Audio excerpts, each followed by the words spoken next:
Welcome to MeMe's Kitchen on this beautiful day. Oh, I hope you've had a fun day today. And y'all, guess what? I still work part-time, as you know, and the traffic has picked up. School has started back here. And so that makes a difference in my time in going to work in the morning. And a lot of times I stop by Bojangles and pick up a biscuit. Well, the other morning I stopped and I picked up a biscuit. And the lady in front of me, I thought, this woman is going to take forever. And she kept doing something out of the window.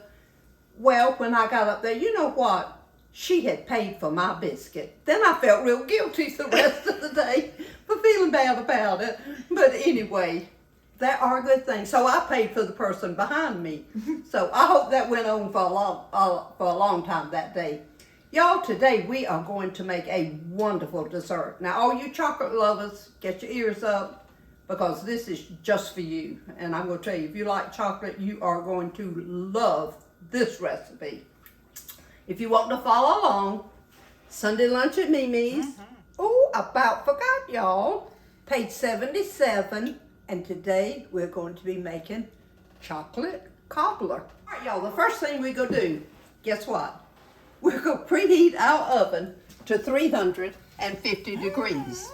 Go ahead and put you on a pot of water to boil because at the end you're going to need 2 1/4 cups. So you don't want to wait till you get to the end and say, oh, I needed boiling water. So go ahead, get that ready because you're going to use it in a little while.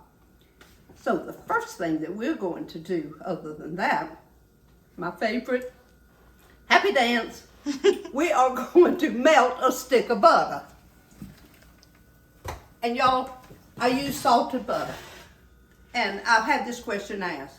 The only time I use unsalted butter is if the recipe specifically calls for it.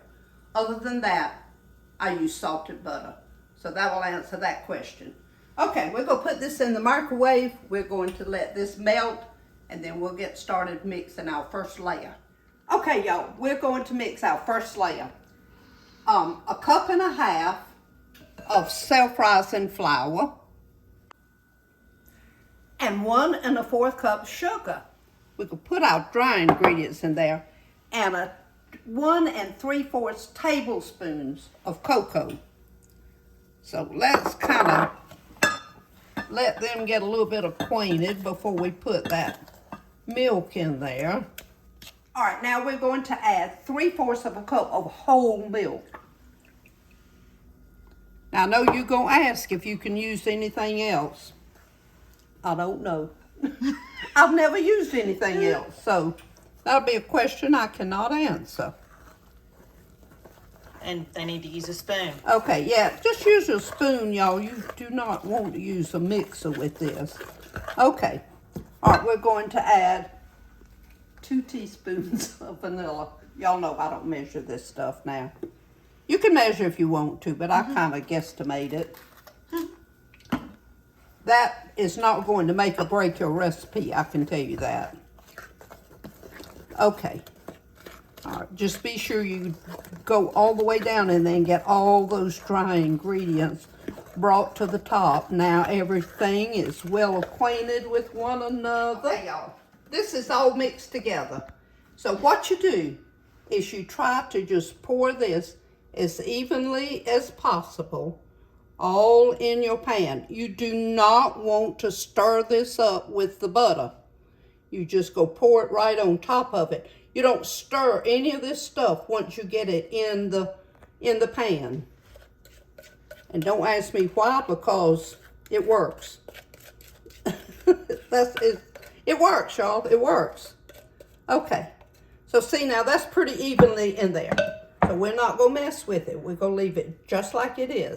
1.5 cups of sugar. Just put that in your bowl. And 1/2 cup of cocoa. That'll let you know how chocolatey this thing is going to be. Oh my goodness. Y'all, it takes a little bit because you have to be sure you get all those, see all those little lumps in that cocoa? So you just have to keep mixing this until you get those lumps out. So while we mix, we'll be right back. Okay, y'all. Now, don't stir any of this stuff along the way except what you're mixing in your bowl. So what we're going to do, we're going to sprinkle this all across the top of that butter and that other mixture that we put in there. So just kind of lightly do this. Try to do it as even as possible. Okay, y'all. We're going to get all of this on here. Now, listen, I know all you cooks, y'all going to be tempted to stir this, but y'all don't stir it. Do not stir it. Just put this on top, get it sprinkled, get all those little corners, because you want all that mixture in there. Oh, y'all, this just smells chocolate, I'm going to tell you, doesn't it, KK? It does. You can smell this chocolate. So, okay. We're going to keep until we use it all. There we go. Just kind of spread that. All right. Here's where we use the boiling water. What you want to measure out is 2 1/4 cups. Y'all, we're just going to just pour this slowly. Now, don't just dump it in there. You got to pour it kind of slow because it needs to kind of soak in. And put that spoon away. Don't you dare stir this. Oh, y'all, I'm going to tell you, we've had this thing a lot. And let me tell you, it is good. Now, let that just sit just a couple of minutes. Just enough for everything to kind of settle together. And then we're going to put it in our oven at 350 degrees. Here we go, in the oven. It cooks for 30 minutes. So, set our timer here on 30 minutes.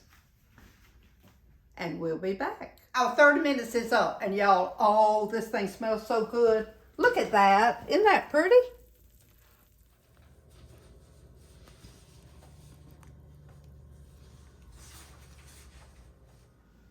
All right, let's dip some of this up. I know y'all like to see it already. And y'all, this is so beautiful. Now see, this is what makes this unique. Y'all look at that. It's kind of cakey on the top. And then a chocolate syrup on the bottom. Now I got it all over the bowl. But y'all, just put your dip of ice cream on top of that. Just dress it up just a little bit. Let it cool just a second before you put ice cream on because it'll melt so quick.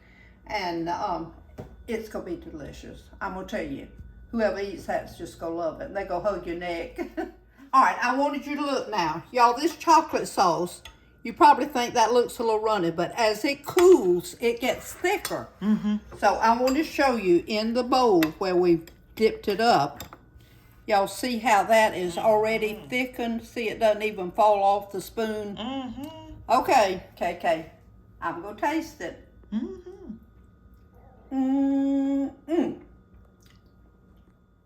All right, KK and I both have done the taste test, and y'all have passed this. And I'm not even really a chocolate lover, but let me tell you something. That will make you a chocolate lover. It is so good. Yes, it will. And y'all, I'll still think about that biscuit. You know, it kind of makes you feel guilty sometimes when, even though you appreciate it, when somebody does something, you think, why don't I think to do something like that? And then it reminded me of my mother. She was always so thoughtful.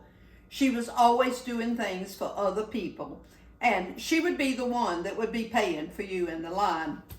And when I was thinking about her, it just reminded me of all the wonderful qualities that she had. And y'all, toward the end of her life, you know, she lived to be 97. She developed dementia. And so when we would all visit, everybody would tell her who they were because she got us confused. And so it just made it just easy. We could just walk up and say, hey, Mammy, this is Diane. I'm the oldest daughter, you know, so she would know immediately who was there. Well, the grandchildren, one by one, were visiting, and so I had one nephew, he went to visit her. And he looked at her and he said, hey, Mammy, this is Rudy. She said, did you ever get married? He said, oh my glory, he told his mama. He said, I'm the one that she remembered something about, and wouldn't you know it would be that I never did get married. So even in her dementia, she remembered that Rudy hadn't gotten married. But anyway, oh Lordy, y'all, life is wonderful. We just have to go with the flow. I thank you for watching. I thank you for sharing, and I thank you for being part of our life here in the kitchen with me and KK. So have a great rest of the week, and everybody remember, shine for Jesus.